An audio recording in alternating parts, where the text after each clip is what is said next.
صل وسلم دائما أبدا على حبيبك خير الخلق كلهم প্রতি বছরে নতুন করে মুমিন হৃদয়ে আসে দূর করতে কালো রমজানের আলো, রমজানের আলো, রমজানের আলো, রমজানের আলো, রমজানের আলো, রমজানের আলো, রমজানের আলো, হাভেলি গ্রুপ, রমজানের আলো। আসসালামু আলাইকুম ওয়া রাহমাতুল্লাহি ওয়া বারাকাতুহু। নাহমাদুহু ওয়া নুসাল্লি আলা রাসূলিহিল কারীম, আম্মা বা'দ। আউযু বিল্লাহি মিনাশ শাইতানির রাজীম। বিসমিল্লাহির রাহমানির রাহিম। কুলু ওয়াশরাবু হাত্তা ইয়াতাবায়্যানা লাকুমুল খাইতুল আবয়াদু মিনাল খাইতিল আসওয়াদি মিনাল ফাজরি সুম্মা আতিম্মুস সিয়ামা ইলাল লাইল। সাদাকাল্লাহু মাওলানাল আযীম ওয়া সাদাকা রাসূলুহুন নবিয়্যুল হাবিবুল কারীম। সুপ্রিয় দর্শক শ্রোতা, দূরের কাছের, দেশের প্রবাসীর, যারা যেখানে বসে আমাদের অনুষ্ঠান দেখছেন, সকলকে জানাচ্ছি শুরুতে অনেক অনেক অভিনন্দন এবং শুভেচ্ছা। পাশাপাশি আমাদের অনুষ্ঠানে যোগ দেওয়ার জন্য যারা আমাদের স্টুডিওতে উপস্থিত হয়েছেন, আপনাদেরকে জানাচ্ছি বিশেষভাবে অভিনন্দন। মহান রব্বুল আলামিন আমাদের উপর মাহে রমজানের 30 রোজা ফরজ করেছেন। সুবে সাদেক থেকে শুরু করে সূর্যাস্ত পর্যন্ত জৈবিক চাহিদা থেকে নিজেকে মুক্ত রেখে মহান রব্বুল আলামিনের সন্তুষ্টি অর্জন করার জন্য যে সাধনা আমরা করে থাকি, সেই সাধনার নাম হচ্ছে রোজা, সওম, যেটাকে পবিত্র কোরআন কারীমের মধ্যে সওম নামে সম্বোধন করা হয়েছে, বিবরণ দেওয়া হয়েছে, বর্ণনা করা হয়েছে। রাসূল পাক সাল্লাল্লাহু আলাইহি ওয়াসাল্লাম আমাদের জন্য আদর্শ। তিনি সেহরি খেতেন, ইফতার করতেন, দিনের বেলা রোজা রাখতেন। ইসলামের সেই অনুশাসন আমাদেরকে শিক্ষা দেওয়ার জন্য তিনি এই সমস্ত কাজ করে আমাদেরকে উৎসাহিত করেছেন কিভাবে সেহরি খেতে হবে, কিভাবে ইফতার করতে হবে। ইরশাদ হয়েছে, তাসাহহারু ফাইন্না ফীহি বারাকাতুন, তোমরা সেহরি খাও, সেই সেহরির মধ্যে রয়েছে বরকত। তাসাহহারু ফাইন্না ফীহি বারাকাতুন, তোমরা সেহরি খাও, সেই সেহরিতে রয়েছে বরকত। আমরা সেহরি খাই দিনের বেলায় রোজা রাখার জন্য। এই সেহরি শুধু একটা খাবার না, এটা নিছক একটা খাবার না, এটা একটা ইবাদত বটে। হাদিস শরীফের মধ্যে দেখা যায়, একজন রোজাদার বান্দা শেষ রাত্রে যখন হয় সেহরি খাওয়ার জন্য, তখন সেই বিছানাতে যখন নড়াচড়া, রহমতের ফেরেশতা এসে যখন দেখে সেই বিছানায় নড়াচড়া করছে, তখন আল্লাহ রাব্বুল আলামিনের দরবারে ফরিয়াদ করে, আল্লাহ, তোমার এই বান্দা রোজা রাখার জন্য, শেষ রাত্রে সেহরি খাওয়ার জন্য জাগ্রত হওয়ার প্রস্তুতি নিচ্ছে, বিছানায় নড়াচড়া করছে, আল্লাহ তুমি তাকে বেহেশতের বিছানা দান করো। সে ব্যক্তি যখন উঠে বসে যখন স্যান্ডেল পাইয়ে দেয়, তখন আল্লাহর একজন ফেরেশতা আল্লাহর দরবারে দোয়া করে, আল্লাহুম্মা সাব্বিত কদমাইহি আলাল ঈমান ওয়াল ইয়াকিন, আল্লাহ তুমি তোমার এই বান্দাকে ঈমান এবং ইয়াকিনের উপর মজবুত রাখো। যখন সেই ওযু করবে, ওযুর পানি দিয়ে যখন ওযু করে, তখন আল্লাহর ফেরেশতা আল্লাহর দরবারে দোয়া করে, আল্লাহ এই বান্দা তার শরীরকে পবিত্র করার জন্য, বাহ্যিক শরীরকে পবিত্র করার জন্য যেভাবে পানি ব্যবহার করছে, তার বাহ্যিক শরীরকে পবিত্র করেছে, আল্লাহ তুমি তার অন্তর্জগৎকে পরিষ্কার করে দাও। এরপরে যখন তাহাজ্জুদের সুযোগ নিয়ে, সময় নিয়ে তাহাজ্জুদের মুসাল্লার মধ্যে দাঁড়িয়ে যাবে, তখন সেই ঘরের চতুর্দিকে দেওয়াল সাক্ষী হয়ে যায়। আল্লাহর রহমতের ফেরেশতা আল্লাহর দরবারে দোয়া করে, আল্লাহ এই 4 দেওয়াল ওয়ালা ঘরের ভিতরে তোমার এই বান্দা তাহাজ্জুদের নামাজে দাঁড়িয়েছে, আল্লাহ তার কবরকে প্রশস্ত করে দিও। এইভাবে যখন সেহরি খাওয়ার জন্য সামনে খাবার প্রস্তুত, তখন আল্লাহর ফেরেশতা দোয়া করে, আল্লাহ দুনিয়াবি খাবার নিয়ে তোমার এই বান্দা বসেছে, আল্লাহ তুমি হাসরের ময়দানে তাকে বেহেশতের খাবার দিও। এই যে সেহরি খাই আমরা, এই সেহরির ভিতরে কত বরকত আল্লাহ পাক রব্বুল আলামিন রেখে দিয়েছেন। এটি একদিকে খাবার, আরেকদিকে ইবাদত, আরেকদিকে বরকত। ঠিক একইভাবে ইফতার, হাদিস শরীফের মধ্যে আসছে, মিশকাত শরীফের মধ্যে আছে, লিস-সাইমি ফারহাতান, রোজাদারের জন্য দুটি খুশি। ফারহাতুন ইনদা ফিত্রিহি, একটা খুশি হলো সারাদিন উপবাস থাকার পর সূর্যাস্তের জন্য অপেক্ষা করে, সামনে বহু খাবার, মজাদার খাবার রেখে বান্দা যখন অপেক্ষা করে, ঠিক যখনই মুয়াজ্জিনের কণ্ঠে আযান ধ্বনিত হয় তখন সেই খাবার মুখে দেয়, সেই মুহূর্তের আনন্দ। আল্লাহর ফেরেশতারা তখন আল্লাহর দরবারে দোয়া করে, আল্লাহ তোমার এই বান্দা শুধু তোমাকে খুশি করার জন্য সারাদিন কিছু খায়নি, ইচ্ছে করলে খেতে পারত, কিন্তু দুনিয়ার কেউ দেখার মতো ছিল না, সে খায়নি, উপবাস থেকেছে একমাত্র তোমাকে খুশি করার জন্য। আল্লাহ তুমি তার অতীতের গুনাহ খাতা মাফ করে দাও। আল্লাহ পাক রব্বুল আলামিন তখনই ফেরেশতাকে ডেকে জিজ্ঞেস করে, ফেরেশতা, একজন শ্রমিক সারাদিন কষ্ট করার পর সন্ধ্যাবেলায় তার কি পাওনা আছে? তখন ফেরেশতারা বলে, একজন শ্রমিক যখন সারাদিন কাজ করে তখন তার পাওনা হচ্ছে ওই দিনের সেই মজুরিটা সে পেয়ে। আল্লাহ পাক রব্বুল আলামিন তখন ফেরেশতাকে বলবে, আমার এই বান্দা আমাকে খুশি করার জন্য সারাদিন উপবাস ছিল, আমি এখন তাকে কি পুরস্কার দিতে পারি? ফেরেশতারা আল্লাহর দরবারে আবেদন করবে, আল্লাহ তুমি মেহেরবানি করে তার সমস্ত গুনাহ মাফ করে দাও। আল্লাহ পাক রব্বুল আলামিন সাথে সাথে বলবেন, ফেরেশতারা তোমরা সাক্ষী থাকো, আমি আল্লাহ এই মুহূর্তে আমার এই বান্দার গুনাহ মাফ করে দিলাম। ফারহাতুন ইনদা ফিত্রিহি ওয়া ফারহাতুন ইনদা লিকাই রাব্বিহি, চূড়ান্ত খুশি, চূড়ান্ত সন্তুষ্টি, চূড়ান্ত আনন্দের মুহূর্ত হচ্ছে মহান রব্বুল আলামিনের সাথে যখন সাক্ষাৎ হবে। রোজাদারের জন্য আল্লাহ পাক রব্বুল আলামিন ইফতারের মুহূর্তে এই দুটি পুরস্কার, এই দুটি খুশির সংবাদ রেখেছেন। আমরা সেহরি খাই, ইফতার করি, রোজা রাখি, তারাবি নামাজ পড়ি, কোরআন কারীমের তেলাওয়াত করি, এক কথায় মাহে রমজানের মধ্যে, রোজার মধ্যে দিনে এবং রাত্রে, শেষ রাত্রে, সন্ধ্যায়, সকালে, সারাটা দিন আমাদের জন্য ইবাদত। আমাদের প্রতিটি কদম, প্রতিটি মুহূর্ত, প্রতিটি কাজ মহান রব্বুল আলামিনের দরবারে ইবাদত হিসেবে গণ্য হবে। আল্লাহ পাক রব্বুল আলামিন আমাদেরকে সুন্দরভাবে রোজা রাখার তৌফিক দান করুন। সম্মানিত দর্শক শ্রোতা, আপনারা জানেন আমাদের এই অনুষ্ঠান সম্পূর্ণ ব্যতিক্রম ধর্মী একটা অনুষ্ঠান। আমরা সরাসরি প্রশ্ন উত্তরে চলে যাব। আমাদের প্রশ্ন করার জন্য কিছু দর্শক আমাদের সরাসরি উপস্থিত হয়েছেন। এখন আমরা এক এক করে প্রশ্ন শুনব এবং সেই প্রশ্নের জবাব দেওয়ার চেষ্টা করব পবিত্র কোরআন, হাদিস এবং প্রামাণ্য কিতাবাদির আলোকে। যারা দেখতে পাচ্ছেন দূর থেকে, হয়তো আপনাদের অনেকের প্রশ্ন এই প্রশ্নের সাথে মিলে যেতে পারে। আশা করি আপনারা আমাদের এই উত্তর থেকে আপনাদের নিজস্ব সেই প্রশ্নের উত্তর পেয়ে যাবেন। এখন আপনারা কে কে প্রশ্ন করতে চাচ্ছিলেন?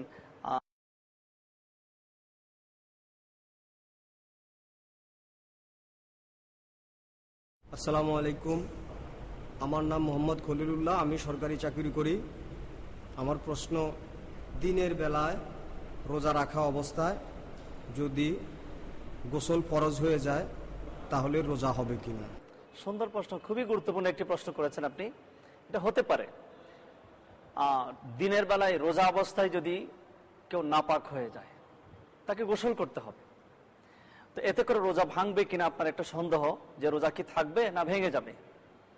শরীয়তের ফয়সালা হলো, দিনের বেলায় ঘুমন্ত অবস্থায় হোক কিংবা জাগ্রত অবস্থায় হোক, কোনো কারণে যদি কারো গোসল ফরজ হয়, এতে করে রোজা ভাঙবে না। রোজা ভঙ্গের যে সমস্ত কারণ আছে সেখানে এই কারণটা নাই। আপনি নিশ্চিন্তে রোজা রেখে যেতে পারবেন, এতে করে রোজার কোনো ক্ষতি হবে না। আশা করি বিষয়টা ক্লিয়ার হয়ে গেছে। আর কোনো প্রশ্ন? আমার দ্বিতীয় প্রশ্ন, হুজুর রোজা রাখা অবস্থায় গোসলের সময় যদি পানি পেটে চলে যায় তাহলে আমার রোজা হবে কিনা? হ্যাঁ, গোসল আমরা জানি গোসলের 3টি ফরজ: গড়গড়ার সাথে কুলি করা, নাকে পানি দেওয়া এবং সমস্ত শরীরকে ভালোভাবে ধৌত করা। তো এখানে যখন আপনি রোজাদার থাকবেন, একটা ফরজ আপনাকে শিথিল করা হয়েছে। গড়গড়ার সাথে কুলি করার যে ফরজটা, আপনি সেটা করবেন না, আপনি নর্মালি হালকা কুলি করবেন, এতে করে আপনার ফরজ আদায় হয়ে যাবে। আপনি যদি গড়গড়ার সাথে কুলি করতে যান, আপনার পানি কিন্তু কিছু না কিছু ভিতরে যাবে, এতে করে কিন্তু আপনার রোজা ভেঙে যাবে। সুতরাং আপনি এই গড়গড়ার সাথে কুলিটা করতে যাবেন না, আপনি হালকা করে কুলি করে আপনি গোসল সেরে ফেলবেন, নাকে হালকা পানি দিয়ে গোসল সেরে ফেলবেন। এতে করে আপনার ফরজ আদায় হয়ে যাবে, আপনি পবিত্র হয়ে যাবেন। আপনি যখন নিশ্চিত হবেন আপনার পেটের মধ্যে পানি চলে গেছে, তখন কিন্তু আপনার রোজা ভেঙে গেছে, আপনার রোজা ভেঙে যাবে তখন।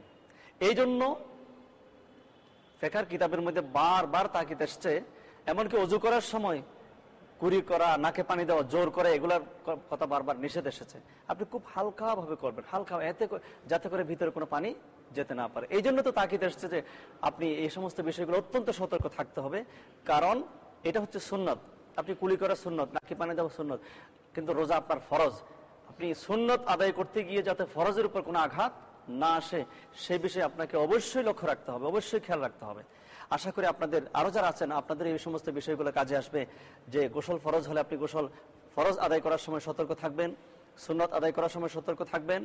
এমন কোনো কাজ করা যাবে না যে কাজ করলে আপনার পেটের মধ্যে পানি চলে যেতে পারে, যাতে করে আপনার রোজা ভেঙে যেতে পারে। সুতরাং আমরা চেষ্টা করব যাতে করে আমাদের পেটের মধ্যে কোনো অবস্থায় পানি না যায়। আমার তৃতীয় প্রশ্ন হুজুর, রোজা রাখা অবস্থায় যদি শরীরের কোনো অঙ্গ কেটে যায় বা রক্ত বের হয়, তাহলে আমার রোজা হবে কিনা? এটা আরেকটা প্রসঙ্গ। দেখেন, একটা মৌলিক বিষয় আপনাকে মনে রাখতে হবে, রোজা ভাঙবে কিভাবে? রোজা ভাঙবে আপনার শরীরের মধ্যে কিছু প্রবেশ করালে। শরীরে আপনি রক্ত দিলেন, আপনার রোজা ভেঙে যাবে। পেটের মধ্যে কিছু খেয়ে ফেললেন, আপনার রোজা ভেঙে যাবে। আপনার মগজের মধ্যে কিছু ঔষধ প্রবেশ করালেন, আপনার রোজা ভেঙে যাবে।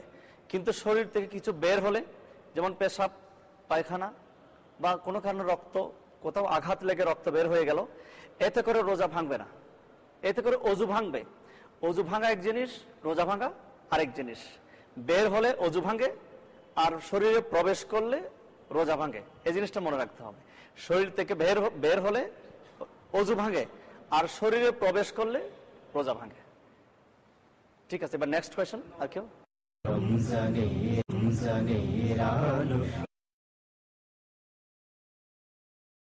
আসসালামু আলাইকুম ওয়া রাহমাতুল্লাহি ওয়া বারাকাতুহু। আমি মোহাম্মদ আমানুল্লাহ। যে আপনার কাছে আমার একটা প্রশ্ন জানার ইচ্ছে ছিল।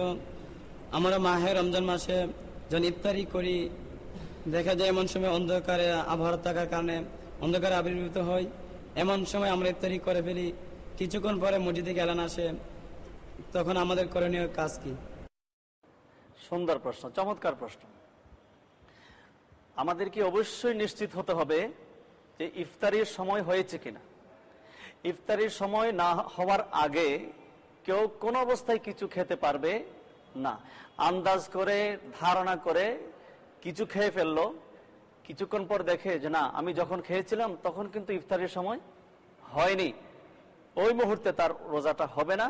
সেই রোজাটা অবশ্যই পরবর্তীতে আদায় করে দিতে হবে, কাজা করে দিতে হবে। এই জন্য আমাদেরকে নিশ্চিত হতে হবে আমার সময় হয়েছে কিনা।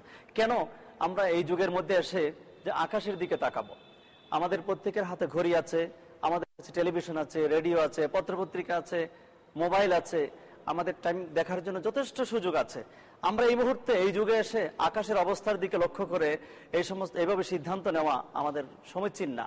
আমরা ঘড়ি দেখবো আজকে কয়টা বাজে আমাদের ইফতারির সময়, ঠিক সেই মুহূর্তে আমরা ইফতার করব। এই বিষয়ে সকলকে সতর্ক দৃষ্টি রাখার জন্য আমরা বিশেষভাবে অনুরোধ জানাচ্ছি। কারণ কি, একটা রোজা অত্যন্ত মূল্যবান, রোজা আমাদের জন্য অত্যন্ত মূল্যবান। কষ্ট করে সারাদিন কষ্ট করলাম, শেষ মুহূর্তে এসে রোজাটা নষ্ট করে ফেললাম, এটা তো খুব ভালো জিনিস না। আমার এই রোজাটা কিন্তু থেকে গেল, রমজান মাস শেষ হয়ে গেলে পরবর্তীতে যে কোনো সময় আমাকে অবশ্যই সেটা আদায় করতে হবে, না হলে গুনাহগার হব। যেমন একটি প্রশ্ন জানাচ্ছে, যখন আমরা দিনের বেলা ঘুমিয়ে যাই, এমন সময় আমরা যখন স্বপ্নের মাধ্যমে কোনো কিছু খেয়ে ফেলি, তখন আমাদের করণীয় কাজ কি? স্বপ্নের মাধ্যমে কিছু খেয়ে ফেললে, স্বপ্নের মাধ্যমে যদি একেবারে দুনিয়ার সব কিছু খেয়ে ফেলেন, আপনার রোজা ভাঙবে না। স্বপ্নের মাধ্যমে কিছু খেয়ে ফেললে রোজা ভাঙবে না। শুধু স্বপ্ন না, জাগ্রত অবস্থায় যদি কেউ ভুলক্রমে পেট ভরে ভাত খেয়ে ফেললো, ভুলক্রমে, সে জানে না, তার মনে নেই যে উনি যে রোজাদার, কেউ স্মরণও করিয়ে দিল না, খেতে খেতে একেবারে পেট ভরে ফেললো, আরেকজন এসে বলে, কিরে বাবা তুমি তো রোজাদার, তুমি খাচ্ছ কেন? তখন সাথে সাথে বন্ধ করে দেবে। সে পেট ভরে খেয়েছে, কিন্তু তার রোজাটা কন্টিনিউ করবে, তার রোজাটা কিন্তু হয়ে যাবে। রুফি আন উম্মতি আল খাতা ওয়ান নিসিয়ান। আমাদের নবীর একটা বৈশিষ্ট্য হচ্ছে অন্যতম, যে আমাদের নবী বলেন আমার উম্মতের ভুল ত্রুটি আল্লাহ পাক আগে মাফ করে দিয়েছেন।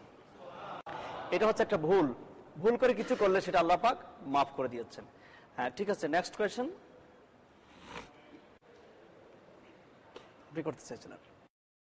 আসসালামু আলাইকুম রহমতুল্লাহ বারাকাতু। আমি কাজী মোহাম্মদ জিয়াউর রহমান। হুজুর, আপনার কাছে একটা প্রশ্ন, কাদের উপর রোজা ফরজ? কাদের উপর রোজা ফরজ? সহজ উত্তর হচ্ছে, যাদের উপর নামাজ ফরজ তাদের উপর রোজা ফরজ। প্রথমত, যাদের উপর নামাজ ফরজ তাদের উপর রোজা ফরজ। এখন প্রশ্ন, কাদের উপর নামাজ ফরজ? নামাজ ফরজ হওয়ার জন্য শর্ত হচ্ছে প্রাপ্তবয়স্ক হওয়া, বিবেক বুদ্ধি ঠিক থাকা। পাগলের উপর কিন্তু নামাজ ফরজ না। ঠিক একইভাবে পাগল রোজাও ফরজ না। বেহুশ না হওয়া, বেহুশ অবস্থায় কার উপর রোজা ফরজ? নামাজ ফরজ না। তো বিশেষত দেখতে হবে যে প্রাপ্তবয়স্ক, যে সমস্ত 12 বছর 13 বছরের মধ্যে ছেলেরা, মেয়েরা 10 বছর 11 বছরের দিকে বালেগ হয়, প্রাপ্তবয়স্ক হয়, তাদের উপর নামাজ যেমন ফরজ, রোজাও ফরজ।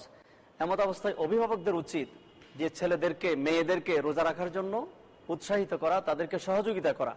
আজকাল দেখা যায় যে মা বাবা চিন্তা করে আমার ছেলে রোজা রাখলে শুকাই যাবে, আমার ছেলে দুর্বল হয়ে যাবে, মেয়ে দুর্বল হয়ে যাবে। না, এই প্রাপ্তবয়স্ক যখন হয়ে যাবে, অভিভাবকের উচিত ছেলে এবং মেয়েদেরকে, সন্তানদেরকে রোজা রাখতে বাধ্য করা। না হলে কিয়ামতের ময়দানে মা এবং বাবাকেও জবাবদিহি করতে হবে। আশা করি বিষয়টি ক্লিয়ার হয়েছে। হুজুর, আরেকটা প্রশ্ন, রোজা রাখা অবস্থা ভিজা কাপড় পরিধান করে নামাজ পড়া যাবে কিনা? এটার সাথে রোজার কোনো সম্পর্ক নেই। কাপড় ভিজা শুকনা, এটার সাথে রোজার কোনো সম্পর্ক নেই। এটা আপনার একটা ব্যক্তিগত ব্যাপার। আপনি ভিজা কাপড় পরছেন না শুকনা কাপড় পরছেন, আপনি কেন ভিজা কাপড় পরবেন? আপনি শুকনা কাপড় পরবেন। কোনো কারণে যদি ভিজা কাপড় পরতে হয়, এতে করে রোজার কোনো সমস্যা নাই, রোজা ভাঙবে না। আচ্ছা, এবার নেক্সট কোয়েশ্চেন। জি, আপনি বলেন। আসসালামু আলাইকুম, আমি মোহাম্মদ আরিফুল ইসলাম, স্টুডেন্ট, সরকারি তিতুমির কলেজ। আমার প্রশ্ন হচ্ছে, আজকালকে গার্জিয়ানরা তাদের বাচ্চাদেরকে পরীক্ষার সময় রোজা রাখতে দেয় না, সেক্ষেত্রে স্টুডেন্টদের কি করণীয় এবং গার্জিয়ানদের কি করণীয়? আমরা আগেই বলেছি যে রোজা যদি কোনো ছেলের উপর ফরজ হয়ে যায়, এই ফরজটা হয়েছে মহান আল্লাহর পক্ষ থেকে। কোনো অভিভাবকের এই অধিকার, এই ক্ষমতা নেই আল্লাহর ফরজকে বন্ধ করে দেওয়া কিংবা বাধা সৃষ্টি করা। অভিভাবক যদি এই কাজটা করে থাকেন, অবশ্যই উনি গুনাহগার হবেন। আমাদের মনে রাখতে হবে, আমার সন্তান মানুষ তখনই হবে যদি আল্লাহর রহমত থাকে। আমি একটা ফরজ ইবাদত থেকে বিরত রেখে তাকে ভালো লেখাপড়া করাবো, ভালো রেজাল্ট করাবো, তা কখনো হতে পারে না। বরং আল্লাহর ইবাদত ঠিক রেখে লেখাপড়ার প্রতি উৎসাহিত করতে হবে আমাদেরকে। তখন একদিকে তার প্রচেষ্টা, আরেকদিকে আল্লাহর রহমত, এতে করে তার রেজাল্ট ভালো হবে, তার লেখাপড়া নিশ্চয়ই ভালো হবে। এই বিশ্বাসটুকু আমাদের যতদিন আসবে না, ততদিন কিন্তু আমরা উন্নতি করতে পারবো না। আর যদি বিশ্বাস আসে, ইনশাআল্লাহ আমরা কামিয়াব হব। ওই সন্তানের স্মৃতিশক্তি, স্মরণ শক্তি, মেধা শক্তির মধ্যে আল্লাহ অফুরন্ত বরকত দান করবেন বলে আমাদের বিশ্বাস। হুজুর, আমার আরেকটি প্রশ্ন হচ্ছে, আজকাল আমরা রাস্তায় চলাফেরা করার সময় অনেক সময় বেপর্দা মহিলা দেখি, সেক্ষেত্রে আমাদের দৃষ্টিভঙ্গি কি হবে? মহিলা পর্দা করা ফরজ। মহিলাদের জন্য যেমন পর্দা ফরজ, ঠিক পুরুষদের জন্য পর্দা করা ফরজ। মিশকাত শরীফের মধ্যে, আমাদের কাছে মিশকাত শরীফ আছে, এখানে একাধিক হাদিস এসছে যে রাসূল পাক সাল্লাল্লাহু আলাইহি ওয়াসাল্লাম একদিন রাস্তা দিয়ে যাওয়ার সময় কিছু যুবককে দেখলেন, তারা রাস্তায় বসে আছেন। হুজুর বললেন, তোমরা রাস্তা বসা থেকে বিরত থাকো। ইয়াকুমা তুরুকা, তোমরা রাস্তায় বসিও না, রাস্তা বসা থেকে বিরত থাকো। তারা বললেন, ইয়া রাসূলুল্লাহ, আমাদের তো আর কোনো পথ নাই, এই রাস্তায় বসার বিকল্প নাই, আমাদেরকে বসতে হয়। হুজুর বললেন, যদি বসতেই হয় তাহলে তোমরা রাস্তার হক আদায় করো। তারা জিজ্ঞেস করলেন, ইয়া রাসূলুল্লাহ, রাস্তার হক কি? হুজুর বললেন, রাস্তার হক হচ্ছে, রাস্তা দিয়ে যারা আসা যাওয়া করবে তাদেরকে তোমরা সালাম দেবে এবং তোমাদের চক্ষুকে অবনমিত রাখবে। গদ্দুল বাসর, তোমাদের চক্ষুকে অবনমিত রাখো বেপরদা জিনিস দেখা থেকে। আজনবী কোন মহিলা যদি, কোন নারী জাতি যদি রাস্তা দিয়ে যায়, তাদেরকে দেখা থেকে তোমরা তোমাদের চক্ষুকে অবনমিত রাখো। তো আমাদের চলার পথে যখন রাস্তাতে কোনো বেপরদা মহিলা চলে যায়, তখন আমাদের সর্বোচ্চ চেষ্টা করতে হবে আমরা সেদিক থেকে আমাদের দৃষ্টিকে ফিরিয়ে রাখবো। আমাদের চেষ্টা থাকবে আল্লাহ। এরপরও যদি আমাদের নিজের ইচ্ছার বিপরীতে কিছু হয়ে যায়, আমরা আল্লাহর কাছে আবেদন করবো, আল্লাহ, আমার ক্ষমতার বাহিরে, ইচ্ছার বাহিরে কিছু হয়ে গেলে আল্লাহ তুমি আমাদেরকে ক্ষমা করো। আল্লাহ পাক বলেন, লা তাকনাতু মির রাহমাতিল্লাহ, তোমরা আল্লাহর রহমত থেকে হতাশ নিরাশ হইও না। ইন্নাল্লাহ ইয়াগফিরুয যুনুবা জামিআ, আল্লাহ পাক রব্বুল আলামিন চাইলে আমাদের গুনাহ খাতা মাফ করে দিতে পারেন।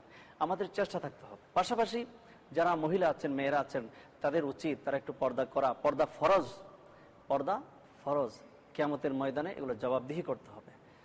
তো আশা করি বিষয়টা ক্লিয়ার হয়ে গেছে। হুজুর, আমার আরেকটি প্রশ্ন হচ্ছে, আমার দাদু অসুস্থ, উনি যদি রোজা রাখ পারে সেক্ষেত্রে আমাদের করণীয় কি? হ্যাঁ, দেখতে হবে উনি এই মুহূর্তে অসুস্থ, কিছুদিন পরে যদি উনি সুস্থ হওয়ার কোনো সম্ভাবনা থাকে তাহলে অপেক্ষা করতে হবে, পরবর্তীতে তিনি কাজা করে দেবেন। আর দেখা যাচ্ছে না উনি আর সুস্থ হওয়ার কোনো সুযোগ নেই, বা উনি সময় মতো উনি ইন্তেকাল করে দুনিয়া থেকে চলে যাচ্ছেন, তখন ওনার রোজার ওই সমস্ত রোজার বিপরীতে তাকে কাফারা আদায় করতে হবে। কাফারাটা কিরকম? কাফারা হচ্ছে এক এক রোজার পরিবর্তে এক এক ফিতরা পরিমাণ। এক ফিতরা পরিমাণ কত? আমাদের বর্তমান বাজারে দেখতে হবে 1 কেজি আটার দাম কত। এক ফিতরার পরিমাণ হচ্ছে 2 কেজি 50 গ্রাম। আমি আবার বলছি, 2 কেজি 50 গ্রাম আটার দাম যত আসে, ঠিক ওই পরিমাণ টাকা কোনো ফকির মিসকিনদেরকে দিয়ে দিতে হবে কাফারা হিসেবে। এটার কোনো বিকল্প নাই। তো ঠিক আছে, এরপরে নেক্সট কোয়েশ্চন। আসসালামু আলাইকুম ওয়া রাহমাতুল্লাহ। আমার প্রশ্ন হলো হুজুর, রোজা থাকা অবস্থায় মিসওয়াক অথবা দাঁত ব্রাশ করা যাবে কিনা? রোজা থাকা অবস্থায় অবশ্যই মিসওয়াক করতে পারবে। মিসওয়াক করা সুন্নাত, রাসূল পাক সাল্লাল্লাহু আলাইহি ওয়াসাল্লাম মিসওয়াক করতেন, এবং হুজুর মিসওয়াকের গুরুত্ব এত বেশি দিয়েছেন যে লাউলা আন আশুক্কা আলা উম্মতি লা আমারতুহুম বিসওয়াক ইনদা কুল্লি সালাতিন, যে বলেন আমার উম্মতের উপর কষ্ট না হলে আমি তাদের প্রত্যেক নামাজের আগে মিসওয়াক করাকে আবশ্যক করে দিতাম। রাসূল পাক সাল্লাল্লাহু আলাইহি ওয়াসাল্লাম নিজে মিসওয়াক করা সুন্নাত। আল্লাহ পাক রব্বুল আলামিন নামাজের পুনরাবৃত্তি আসছে 70 গুণ পর্যন্ত নামাজ সওয়াব বৃদ্ধি করে দেওয়া হবে। তো পাশাপাশি মিসওয়াকের বিকল্প একটি পদ্ধতি আমরা ব্রাশ ইউজ করে থাকি। ব্রাশ ইউজ করার সময় যে পেস্ট ব্যবহার করা হয়, ওই পেস্ট ব্যবহার করলে অনেক সময় কিছু অংশ পেটে যাওয়ার আশঙ্কা থাকে, সম্ভাবনা থাকে। এই বিষয়টা আমাদেরকে সতর্ক থাকতে হবে। পেস্ট ব্যবহার করা থেকে আমাদেরকে অবশ্যই সতর্ক থাকতে হবে। আমরা শেষ রাত্রে পেস্ট আমরা ব্রাশ করে নিলাম, এদিকে ইফতারের পরে ব্রাশ করে নিলাম, যাতে করে আমরা সন্দেহজনক কাজ থেকে বিরত থাকা উত্তম। এটাই আমাদেরকে তাকিয়ে দেওয়া হয়েছে। জি, নেক্সট কোয়েশ্চেন।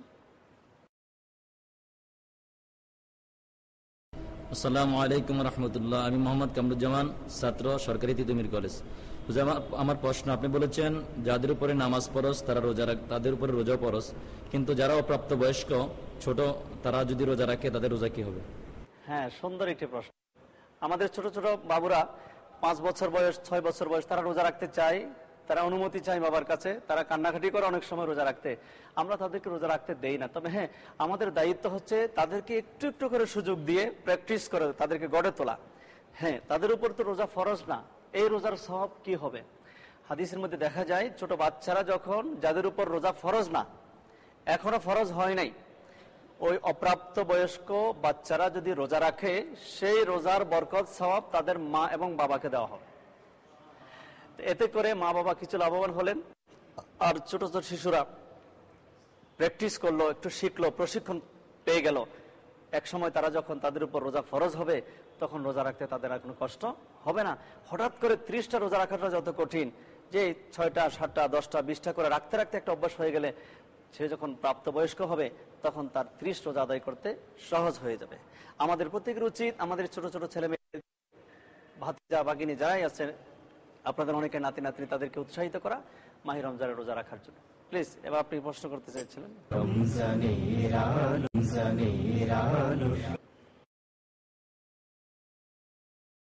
আসসালামু আলাইকুম। আমি মোহাম্মদ ওমর ফারুক, আমি একজন সরকারি চাকরিজীবী। হুজুর, আমার একটা প্রশ্ন, সেটা হলো রবিউল আউয়াল মাস আমরা জানি ঈদে মিলাদুন্নবীর মাস।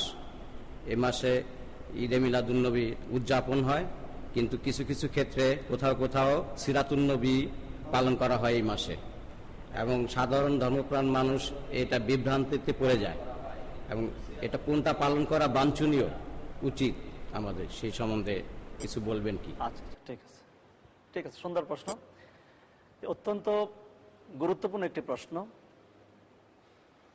পবিত্র মাহে রবিউল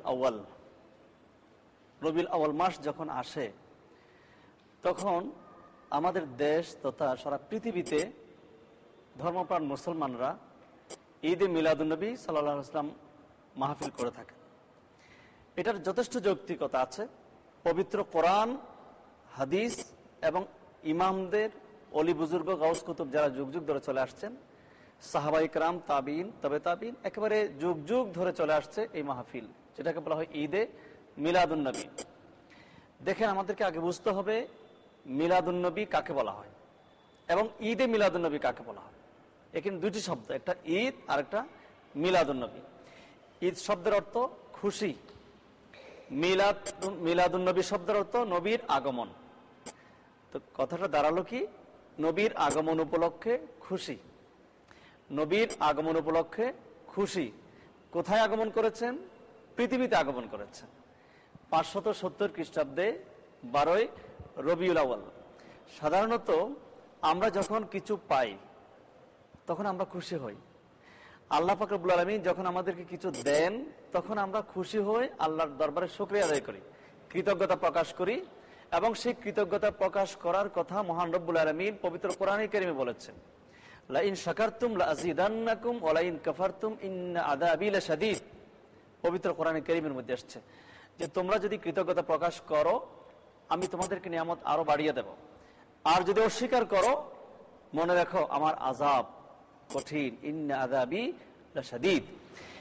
দেখুন, আল্লাহ পাক রব্বুল আলামিন আমাদেরকে যত নিয়ামত দিয়েছেন, এই সমস্ত নিয়ামতের মধ্যে যেমন হাত, এটি একটি নিয়ামত। আমার চক্ষু আমার নিয়ামত, আমার নাক আমার জন্য নিয়ামত, আমার জিহ্বা আমার জন্য নিয়ামত, আমার শরীরের প্রতিটি অঙ্গ প্রত্যঙ্গ আল্লাহর পক্ষ থেকে নিয়ামত। এই সমস্ত অঙ্গ প্রত্যঙ্গ যে আল্লাহ পাক রব্বুল আলামিন আমাদেরকে দিয়েছেন, এই জন্য কি আমরা আল্লাহর দরবারে কৃতজ্ঞতা প্রকাশ করব না? করব। আমরা কি আল্লাহর শুকরিয়া আদায় করব না? আমরা কি খুশি হব না? এই যে খুশি হওয়ার নামই হচ্ছে ঈদ। আমাকে আল্লাহ পাক রব্বুল আলামিন যত নিয়ামত দিয়েছেন, চন্দ্র, সূর্য, গ্রহ, নক্ষত্র, বৃক্ষলতা, সাগর, মহাসাগর, পর্বত, জঙ্গল, এই সব কিছু আল্লাহ পাক রব্বুল আলামিন কিন্তু আমাদের জন্য সৃষ্টি করেছেন। ইরশাদ হয়েছে, খালাকালাকুম মা ফিল আরদি জামিআ। আসমান এবং জমিনের মাঝখানে যা আছে সব কিছু আমি তোমাদের জন্য সৃষ্টি করেছি। তো এসব কিছু নিয়ামত আমাদের জন্য, আমরা খুশি, আমরা আল্লাহর দরবারে কৃতজ্ঞতা প্রকাশ করি। এই সমস্ত নিয়ামতের মধ্যে তার চাইতে আরো অনেক অনেক বেশি দামি এবং মূল্যবান নিয়ামত হচ্ছে রাসূল পাক সাল্লাল্লাহু আলাইহি ওয়াসাল্লাম।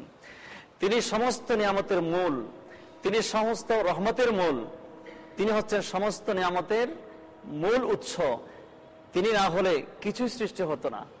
এই বিশ্ব ব্রহ্মাণ্ড 18,000 মাখলুকাত সেই প্রিয় নবী সাল্লাল্লাহু আলাইহি ওয়াসাল্লামের পবিত্র নূর থেকে সৃষ্টি। আল্লাহ পাক রব্বুল আলামিন ইরশাদ করেছেন যে, হে হাবিব, আপনি যদি না হতেন আমি 18,000 মাখলুকাত কিছুই সৃষ্টি করতাম না। আর স্বয়ং রাসূলুল্লাহ সাল্লাল্লাহু আলাইহি ওয়াসাল্লাম ইরশাদ করেছেন, আমি হলাম সর্বপ্রথম সৃষ্টি, নূর, আউয়ালু মা খালাকাল্লাহু নূরি ওয়াল খালকু কুল্লুহুম মিন নূরি। সর্বপ্রথম সৃষ্টি হলাম আমি, তো আমার নূর, এবং আমার নূর থেকে আল্লাহ পাক রব্বুল আলামিন সমগ্র কায়নাতকে সৃষ্টি করেছেন। তো এত বড় একটা নিয়ামত, যে নিয়ামতের সাথে আর কিছু তুলনা করা যাবে না, আর কোন নিয়ামতের তুলনা করা যাবে না। তো সাধারণ একটা উপকার, একটা পুরস্কার, একটা নিয়ামত পেয়ে যদি আমরা খুশি উদযাপন করতে পারি, এতে করে কারো কোনো বাধা নেই। সর্বশ্রেষ্ঠ যিনি নিয়ামত, যিনি রহমাতুল লিল আলামিন, যিনি সৈয়দুল আম্বিয়া ওয়াল মুরসালিন, যিনি সমস্ত সৃষ্টির মূল, যিনি না হলে 18,000 মাখলুকাত কিছুই হতো না, সেই মহান সত্তা আকায়ে নামদার তাজদারে মদিনা মুহাম্মদ রাসূলুল্লাহ সাল্লাল্লাহু তাআলা আলাইহি ওয়াসাল্লাম যেদিন দুনিয়ার বুকে তাশরীফ আনলেন, যে মাসে দুনিয়ার বুকে তাশরীফ আনলেন, সেই মাসকে উপলক্ষ করে খুশি উদযাপন করার নামই হচ্ছে ঈদে মিলাদুন নবী। ঈদে মিলাদুন নবী, এটা আল্লাহর নিয়ামতের শুকরিয়া আদায় করা। সুতরাং রবিউল আউয়াল মাস আসলে ঈদে মিলাদুন নবী পালন করা, সেটা সম্পূর্ণভাবে কোরআন সুন্নাহ মোতাবেক একটি কাজ। এটি ইবাদত, এটি মুস্তাহাব, এখানে ফজিলত আছে, এখানে সওয়াব আছে, এখানে ইবাদত আছে। এখন ঈদে মিলাদুন নবীর পাশাপাশি আরেকটা প্রশ্ন আপনি করেছেন, সিরাতুন নবী। দেখেন, সিরাত শব্দের অর্থ চরিত্র, নবী শব্দের অর্থ তিনি নবী, নবীর চরিত্র। নবীজির চরিত্রকে সিরাতুন নবী বলে। আরেকটা ব্যাখ্যা হলো যে রাসূল পাক সাল্লাল্লাহু আলাইহি ওয়াসাল্লাম 63 বছর যে জিন্দেগি দুনিয়ার মধ্যে ছিলেন, সেখান থেকে মাত্র 23 বছর নবুয়ত প্রকাশের পর থেকে ওয়াসাল পর্যন্ত, ইন্তেকাল পর্দা করা পর্যন্ত এই জীবনটাকে বলা হয় সিরাতুন নবী। তা আমরা কি শুধু রাসূল পাক সাল্লাল্লাহু আলাইহি ওয়াসাল্লামের একটা খণ্ডিত জীবনকে জীবনে আলোচনার মধ্যে সীমাবদ্ধ থাকতে চাই, নাকি নবীজির সারা 63 বছর, এমনকি দুনিয়াতে আসার আগে কোথায় ছিলেন, আল্লাহ পাক কখন সৃষ্টি করেছেন, কোথায় রেখেছেন, এখন কোথায় আছেন, এখন কোন অবস্থায় আছেন, কিয়ামতের ময়দানে নবীর শান কেমন হবে, বেহেশতের মধ্যে রাসূলের শান কেমন হবে, আমরা সকল কিছু আলোচনা করার দরকার আছে কিনা? এই সকল কিছু আলোচনা করার বিষয়বস্তু হচ্ছে ঈদে মিলাদুন নবী। আর মাত্র 23 বছর যুদ্ধ জীবন, রাসূল পাক সাল্লাল্লাহু আলাইহি ওয়াসাল্লাম বদরের যুদ্ধ করেছেন, উহুদের যুদ্ধ করেছেন, খন্দকের যুদ্ধ করেছেন। এই যুদ্ধ জীবনকে বলা হয় সিরাতুন নবী। আমরা কি শুধু নবীজিকে যুদ্ধ জীবনের মধ্যে সীমাবদ্ধ করতে চাই? যদি চায়, যারা চায় তারা সিরাতুন নবীর মধ্যে সীমাবদ্ধ থাকতে চায়, আমরা না। আমরা সারাটি জীবনকে উপলক্ষ করতে চাই, কারণ আল্লাহ পাক রব্বুল আলামিন ইরশাদ করেছেন, লাকাদ কানা লাকুম ফি রাসূলিল্লাহি উসওয়াতুন হাসানা। নবী পাক সাল্লাল্লাহু আলাইহি ওয়াসাল্লামের জীবনের মধ্যে রয়েছে আমাদের জন্য উত্তম আদর্শ। আমরা ঈদে মিলাদুন নবী সাল্লাল্লাহু আলাইহি ওয়াসাল্লামের পক্ষে কথা বলবো এই জন্য যে এটা পবিত্র কোরআনে কারীমের সমর্থন আছে, এখানে পবিত্র হাদিসের সমর্থন এখানে আছে। আমার হাতে পবিত্র কোরআনে কারীম আছে। পবিত্র কোরআনে কারীমের উপরে বড় কোন আর দলিল নেই। আপনি খুলে দেখবেন সূরা ইউনূস 58 নম্বর আয়াত। আমি আবার বলছি, পবিত্র কোরআনে কারীম সূরা ইউনূস আয়াত নম্বর 58। এখানে আল্লাহ পাক রব্বুল আলামিন স্পষ্ট ঘোষণা দিয়েছেন, কুল বিফাদলিল্লাহি ওয়া বিরহমাতিহি ফাবিযালিকা ফালইফরাহু হুয়া খায়রুম মিম্মা ইয়াজমাউন। ইয়া রাসূলুল্লাহ, আপনি তাদেরকে বলে দিন যে আমি আল্লাহ তাদের উপর যে অনুগ্রহ করেছি, দয়া করেছি, রহমত নাজিল করেছি, ওই সমস্ত রহমত, অনুগ্রহ, দয়াকে উপলক্ষ করে তারা যেন আমি আল্লাহর দরবারে আনন্দ প্রকাশ করে। ফালিয়াফরাহু, তারা যেন আনন্দ প্রকাশ করে। সেই আনন্দ প্রকাশের আরেক নাম হচ্ছে ঈদ। তা আপনি বলুন, আল্লাহ পাক আমাদেরকে যে রহমত দিয়েছেন, সবচাইতে বড় রহমত কি? সবচাইতে বড় রহমত হচ্ছে আমাদের নবী। কারণ সূরা আম্বিয়া খুলে দেখুন, পবিত্র কোরআনে কারীমের 107 নম্বর আয়াত। সূরা আম্বিয়া আয়াত নম্বর 107। আল্লাহ পাক রব্বুল আলামিন ইরশাদ করেছেন, ওয়ামা আরসালনাকা ইল্লা রাহমাতাল লিল আলামিন। হে রাসূল, আমি আপনাকে সমগ্র কায়নাতের জন্য, জাহানের জন্য রহমত করে দুনিয়াতে পাঠিয়েছি। সর্বশ্রেষ্ঠ রহমত হচ্ছে আমাদের পেয়ারা নবী মুহাম্মদুর রাসূলুল্লাহ সাল্লাল্লাহু তাআলা আলাইহি ওয়া আলিহি ওয়াসাল্লাম। সেই নবী দুনিয়াতে আগমন করেছেন। এই আগমনকে উপলক্ষ করে খুশি উদযাপন করা, কৃতজ্ঞতা প্রকাশ করা, মাহফিল করা, আলোচনা সভা করা, এটার নাম হচ্ছে ঈদে মিলাদুন নবী। এটা মুস্তাহাব, এটা অত্যন্ত ভালো কাজ। এটার মধ্যে ফজিলত আছে, সওয়াব আছে, নিয়ামত আছে, বরকত আছে। দুনিয়ার মধ্যে লাভ আছে, পরকালীন লাভ আছে। তো পাশাপাশি দেখুন, হাদিস শরীফের মধ্যে আছে রাসূল পাক সাল্লাল্লাহু আলাইহি ওয়াসাল্লাম প্রতি সোমবার রোজা রাখতেন। সাহাবায়ে কেরাম জিজ্ঞেস করলেন, আল মাওয়াহিবুল লাদুনিয়া কিতাব আছে আমার এখানে, এই কিতাবের মধ্যে হাদিসখানে আছে। সাহাবায়ে কেরাম প্রশ্ন করলেন, ইয়া রাসূলুল্লাহ, সুইলা আন সাওমি ইয়াউমিল ইসনাইন, সোমবার রোজা কেন রাখেন? হুজুর বললেন, এই সোমবার এমন একটা দিন যেই দিনে উলিদতু, আমি জন্মগ্রহণ করেছি। এই সোমবার দিবসে আমি দুনিয়াতে আগমন করেছি, এসেছি। এই আগমনের শুকরিয়া আদায় করার জন্য আমি সোমবার রোজা পালন করে থাকি।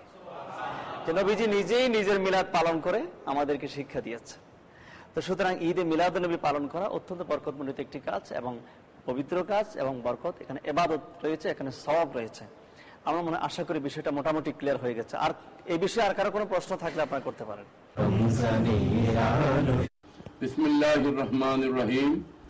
কুল বিফাদলিল্লাহি ওয়া বিরহমাতিহি ফাবিযালিকা ফালইফরাহু হুয়া খায়রুম মিম্মা ইয়াজমাউন। সাদাকাল্লাহু মাওলানা আযীম ওয়া সাদাকা রাসূলুহুন নবিয়ুল কারীম। ইরশাদ হচ্ছে, আমার প্রিয় নবী, আপনি বিশ্ববাসীকে, মুসলিম মিল্লাতকে বলে দিন তারা যেন আল্লাহর ফজল এবং রহমত প্রাপ্ত হয়ে আল্লাহর সেই নিয়ামতের শুকরানা হিসাবে আনন্দ এবং খুশি উদযাপন করেন, এবং এই খুশি উদযাপন করা তাদের যাবতীয় অর্জন থেকে উত্তম আল্লাহর দরবারে পরিগণিত। তো মোহতরম হাজরিন, জশ্নে জুলুস ঈদে মিলাদুন নবী সাল্লাল্লাহু আলাইহি ওয়াসাল্লামের বিষয়ে আজ আলোচকবৃন্দ, উলামায়ে কেরাম, যা কিছু বয়ান করেছেন তা তাদের এই বয়ানের সাথে আমি সম্পূর্ণ একত্রতা একমত ঘোষণা করতেছি। আল্লাহ পাক জাল্লা মহিদুহু রব্বুল আলামিন আল্লাহর নিয়ামত প্রাপ্তির উপরে শুকর আদায় করলে আল্লাহ খুশি হয় এবং শরীয়তের মধ্যে এই আনন্দ মিছিল জশ্নে জুলুস ঈদে মিলাদুন নবী এটি অত্যন্ত বরকতমণ্ডিত ইবাদত। যেহেতু আল্লাহর এই জমিনের মধ্যে আল্লাহর যতগুলো নিয়ামত আছে সব নিয়ামতের মধ্যে সর্বশ্রেষ্ঠ নিয়ামত হচ্ছেন আকায়ে নামদার তাজদারে মদিনা হুজুর সরওয়ারে কায়নাত সৈয়দ আলম মুহাম্মদ রাসূলুল্লাহ সাল্লাল্লাহু আলাইহি ওয়াসাল্লাম। আল্লাহ বলেছেন নিয়ামত প্রাপ্তির উপরে তোমরা খুশি উদযাপন করো। কারো সংসারে যদি সন্তান আসে তার খুশিতে আকিকা করার বিধান শরীয়তে আছে এবং কেউ যদি জীবনে স্ত্রী পায় সে বিবাহ শাদীর পরে অলিমা করার বিধান শরীয়তের মধ্যে আছে। কোন রাষ্ট্র যদি স্বাধীন হয়ে যায় তার বিজয় দিবস স্বাধীনতা দিবস উদযাপন করার বিধান রাষ্ট্রীয়ভাবে সামাজিকভাবেও আছে। ঠিক আজ আমরা আল্লাহর নিয়ামত হিসাবে সর্বশ্রেষ্ঠ নিয়ামত নবী করিম সাল্লাল্লাহু আলাইহি ওয়াসাল্লামকে পেয়েছি। এই নবী পাওয়ার খুশিতে আনন্দ মিছিল এবং জশ্নে জুলুস করা এটি শরীয়ত সম্মত অত্যন্ত খায়ের বরকত এবং সওয়াবের কাজ। এর দ্বারা মুসলমানদের ইমানি চেতনা জাগরণ সৃষ্টি হবে। আমি বিশ্ববাসীকে মুসলিম মিল্লাতকে আবেদন জানাচ্ছি এই মাহে রবিউল আউয়াল শরীফে আনন্দ মিছিলের মাধ্যমে আল্লাহর নবীর প্রতি সম্মান ও মহব্বত প্রদর্শন করা এটা আমাদের ইমানি কর্তব্য। হুজুর, রবিউল আউয়াল মাসে 12 তারিখ রাসূল সাল্লাল্লাহু আলাইহি ওয়াসাল্লাম জন্মগ্রহণ করেছেন, আবার ঠিক একই তারিখে ইন্তেকাল করেছেন। তাহলে আমার প্রশ্ন হচ্ছে, আমরা ওই দিন আনন্দ প্রকাশের ঈদে মিলাদুন নবী পালন করি কিন্তু শোক দিবস পালন করি না কেন? একটা প্রশ্ন আসছে যে 12 রবিউল আউয়াল আমাদের নবী যেভাবে দুনিয়াতে এসেছেন আবার সেই তারিখে তো ওনার ইন্তেকালও হয়েছে, তো আমরা খুশি হই কেন? বিষয়টা এরকম মনে হয় না যে আমরা ওই দিন শোক পালন করি না কেন? দেখেন, এখানে বিষয়টা অত্যন্ত পরিষ্কার। সাধারণত এটা সাধারণ আমাদের বেলায় বলবো, নবীজির বেলায় বিষয়টা আলাদা। সাধারণ মানুষ মারা যাওয়ার পর 3 দিন পর্যন্ত শোক পালন করা যায়। 3 দিনের পরে শোক পালন করা শরীয়তে, আমাদের ইসলামী শরীয়তে জায়েজ নাই। সুতরাং কেউ যদি বলে নবীজি 12 রবিউল আউয়াল ইন্তেকাল করেছেন এই উপলক্ষে শোক প্রকাশ করতে হবে, প্রথমত শরীয়তে এটা অনুমোদন দেয় নাই। 3 দিনের পর আর কোনো শোক নাই। 2 নম্বর জবাব হলো যে আমরা যারা সাধারণ মানুষ আমাদের মৃত্যু আছে, আমার নবীর কিন্তু মৃত্যু নাই। আমার নবী হচ্ছে হায়াতুন নবী, জিন্দা নবী। তিনি সশরীরে রওজা পাকের মধ্যে জীবিত আছেন। শুধু আমাদের নবী না, সমস্ত নবী আপন আপন মাজার শরীফের মধ্যে সশরীরে জীবিত। এবং রাসূল পাক সাল্লাল্লাহু আলাইহি ওয়াসাল্লাম আমাদেরকে সরাসরি একদম ডাইরেক্ট নির্দেশ দিয়েছেন, ইঙ্গিত দিয়েছেন এইভাবে, হায়াতি খায়রুল লাকুম ওয়া মামাতি খায়রুল লাকুম। আমার জীবন, আমার হায়াত যেমন তোমাদের জন্য কল্যাণ, আমার ইন্তেকালও তোমাদের জন্য কল্যাণ। হায়াতি খায়রুল লাকুম, আমার হায়াত, আমার জীবন যেমন তোমাদের জন্য কল্যাণ, ওয়া মামাতি খায়রুল লাকুম, আমার ইন্তেকালও তোমাদের জন্য কল্যাণ। সাহাবায়ে কেরাম জিজ্ঞেস করলেন, ইয়া রাসূলুল্লাহ, আপনার জীবন কল্যাণ আমরা জানি, আমরা বিপদে পড়লে আপনার কাছে যাই, কোনো কিছু না জানলে আপনার কাছে যাই, বিপদে আমরা সমস্যায় পড়লে আপনি সমাধান করেন, এটা আমাদের কল্যাণ আমরা জানি, আপনি রাহমাতুল লিল আলামিন। কিন্তু আপনার ইন্তেকাল আমাদের জন্য কিভাবে কল্যাণ? তখন হুজুর বললেন যে আমার ইন্তেকালের পরে আমি দেখব যে আমার উম্মতের আমলনামা আল্লাহ পাক রব্বুল আলামিন আমার কাছে প্রতি সোমবার এবং বৃহস্পতিবার উপস্থাপন করেন। তুরাদু আলাইয়া আমালু উম্মতি, আমার উম্মতের আমলনামা আমি নবীর কাছে উপস্থাপন করা হবে প্রতি সোমবার এবং প্রতি বৃহস্পতিবার। ফাইন রাআইতু খায়রান, আমি যখন দেখব ভালো, হামিদুল্লাহ, আমি আল্লাহর প্রশংসা করব। ওয়াইন রাআইতু গায়রা যালিকা, এবং যখন দেখব তার বিপরীত, তখন আমি ইস্তিগফারতু লাহুম, আমার উম্মতের জন্য আল্লাহর দরবারে গুনাহ মাফ চাইতে থাকব। নবী ইন্তেকালের পরেও কিন্তু, পর্দা করার পরও তিনি হায়াতুন নবী, তিনি জিন্দা নবী, সেখান থেকে আমাদের জন্য আল্লাহর দরবারে গুনাহ মাফ চাচ্ছেন। সুতরাং আমরা পেরেশান হয়ে শোক প্রকাশ করার এই সমস্ত কথাবার্তা এখানে আসতে পারে না, বরং ঈদ মিলাদুন নবী আমাদেরকে পালন করতে হবে, এটি ইবাদত। ঠিক আছে, আপনি বসেন। আমরা পবিত্র ঈদে মিলাদুন নবী সাল্লাল্লাহু আলাইহি ওয়াসাল্লাম সম্পর্কে পবিত্র কোরআন এবং হাদিসের আলোকে দলিল আদিল্লা সহকারে আমরা অনেক কিছু শুনলাম, অনেক কিছু জানতে পারলাম। এখানে আরো অনেক বিষয় রয়েছে। সাহাবায়ে কেরাম ঈদে মিলাদুন নবী পালন করেছেন।